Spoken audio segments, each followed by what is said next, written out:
আমাদের চলুন সকলে শিখি সহজ উপায়ে 9 এর নামটা। প্রথমে 9 একে 9 লিখে নিতে হবে। আমাদের চ্যানেলটি 9 দশে 90ও লিখে নিতে হবে।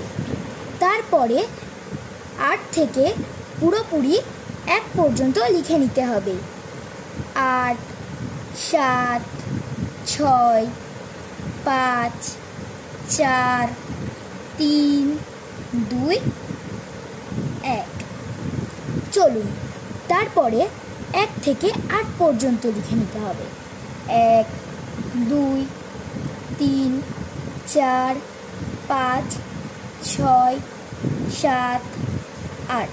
চলুন একবার মিলিয়ে নিই। 9 একে 9, 9 2 18, 9 3 27, 9 4 36, 9 5 45, 9 6 54, 9 7 63, 9 8 72, 9 9 81।